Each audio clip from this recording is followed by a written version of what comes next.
You, John Fitzgerald Kennedy, do solemnly swear I, John Fitzgerald Kennedy, do solemnly swear that you will faithfully execute the office of President of the United States that I will faithfully execute the office of President of the United States and will, to the best of your ability, and will, to the best of my ability, preserve, protect, and defend the Constitution of the United States. preserve, protect, and defend the Constitution of the United States. So help you God. So help me God.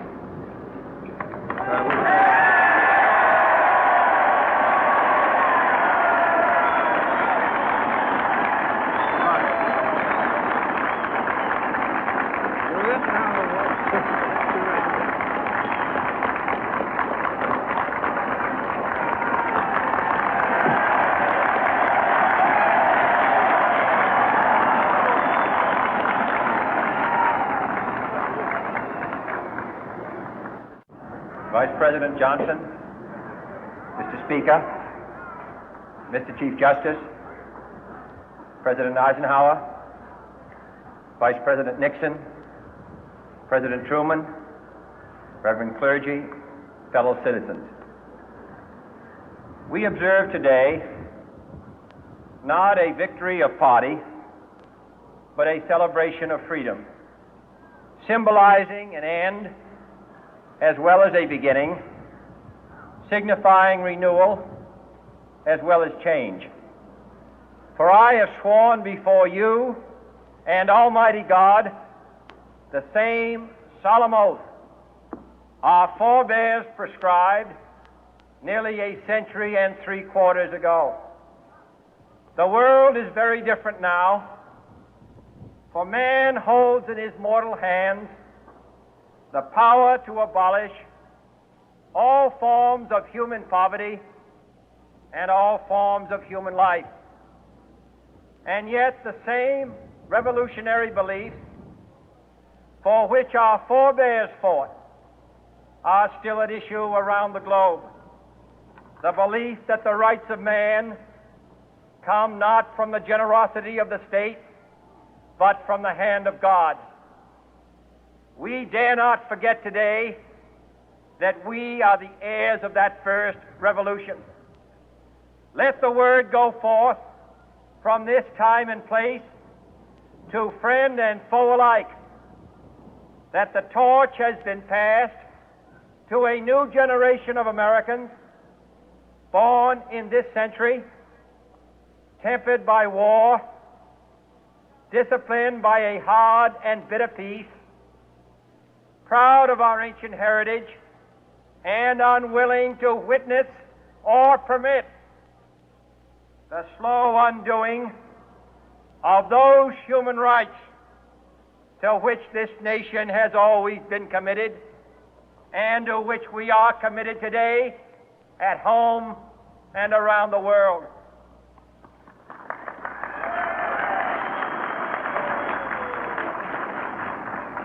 Let every nation know, whether it wishes us well or ill, that we shall pay any price, bear any burden, meet any hardship, support any friend, oppose any foe to assure the survival and the success of liberty.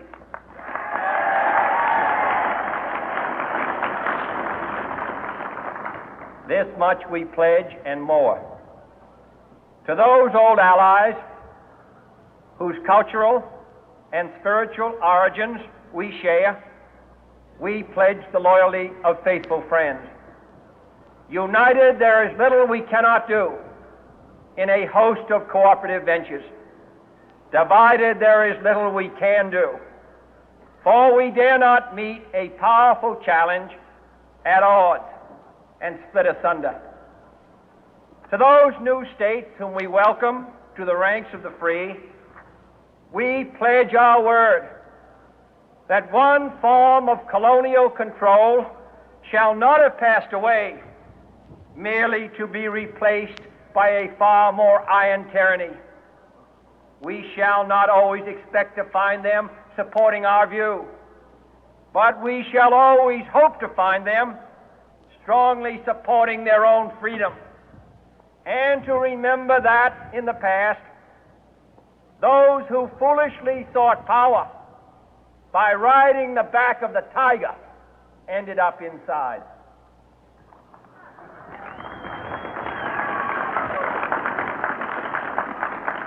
To those people in the huts and villages of half the globe struggling to break the bonds of mass misery, we pledge our best efforts to help them help themselves for whatever period is required, not because the communists may be doing it, not because we seek their votes, but because it is right. If a free society cannot help the many who are poor, it cannot save the few who are rich.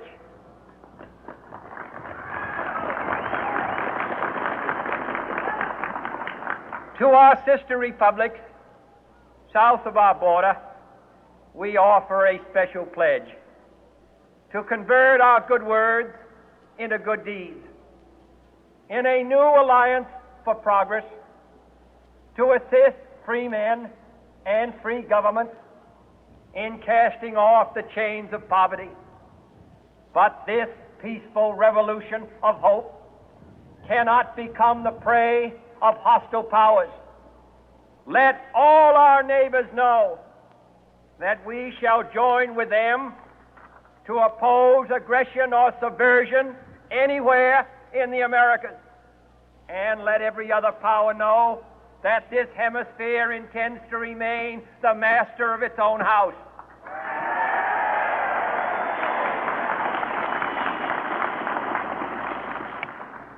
To that World Assembly of Sovereign States, the United Nations, our last best hope, in an age where the instruments of war have far outpaced the instruments of peace, we renew our pledge of support to prevent it from becoming merely a forum for invective, to strengthen its shield of the new and the weak, and to enlarge the area in which its writ may run.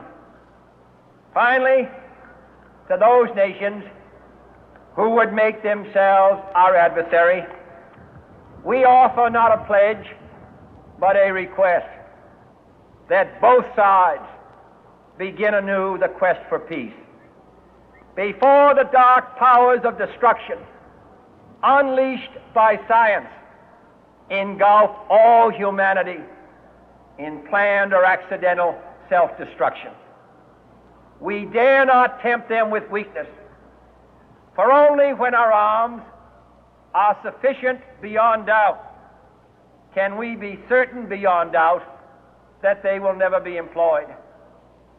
But neither can two great and powerful groups of nations take comfort from our present course, both sides overburdened by the cost of modern weapons, both rightly alarmed by the steady spread of the deadly atom, yet both racing to alter that uncertain balance of terror that stays the hand of mankind's final war. So let us begin anew, remembering on both sides that civility is not a sign of weakness, and sincerity is always subject to proof. Let us never negotiate out of fear, but let us never fear to negotiate.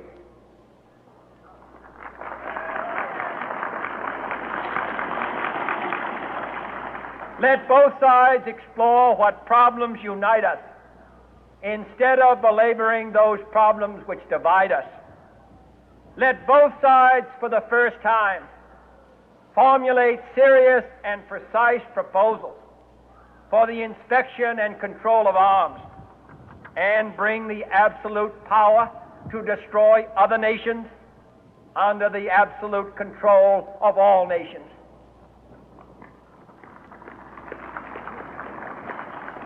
Let both sides seek to invoke the wonders of science instead of its terrors. Together, let us explore the stars, conquer the deserts, eradicate disease, tap the ocean depth, and encourage the arts and commerce.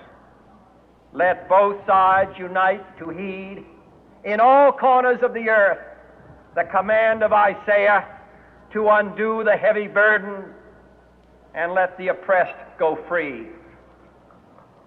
And if a beachhead of cooperation may push back the jungle of suspicion, let both sides join in creating a new endeavor, not a new balance of power, but a new world of law, where the strong are just and the weak secure and the peace preserved.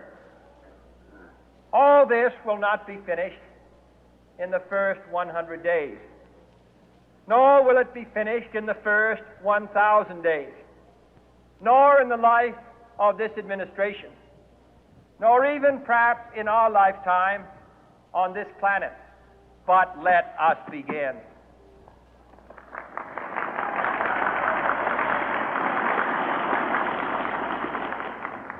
In your hands, my fellow citizens, more than mine, will rest the final success or failure of our course.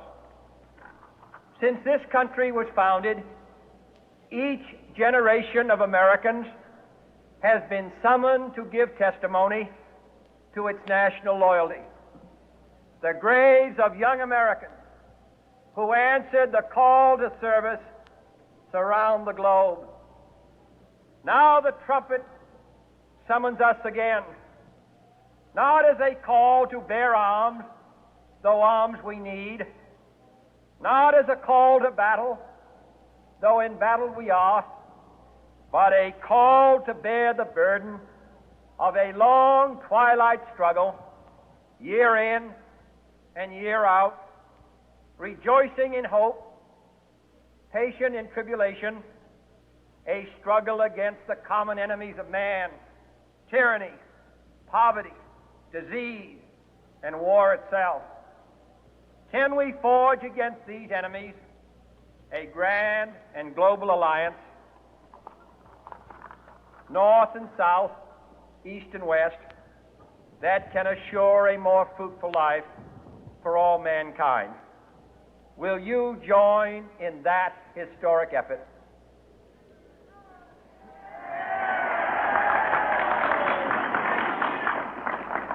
In the long history of the world, only a few generations have been granted the role of defending freedom in its hour of maximum danger. I do not shrink from this responsibility. I welcome it.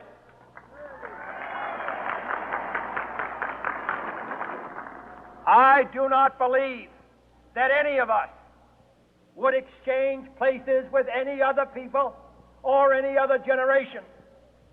The energy, the faith, the devotion which we bring to this endeavor will light our country and all who serve it.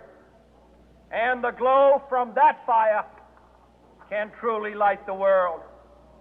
And so, my fellow Americans, ask not what your country can do for you. Ask what you can do for your country.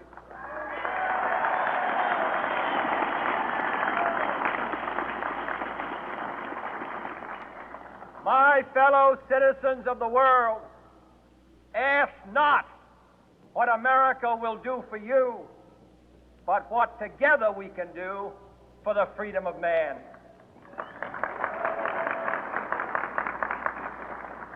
Finally, whether you are citizens of America or citizens of the world, ask of us here the same high standards of strength and sacrifice which we ask of you. With a good conscience, our only sure reward, with history the final judge of our deeds, let us go forth to lead the land we love, asking His blessing and His help, but knowing that here on earth God's work must truly be our own.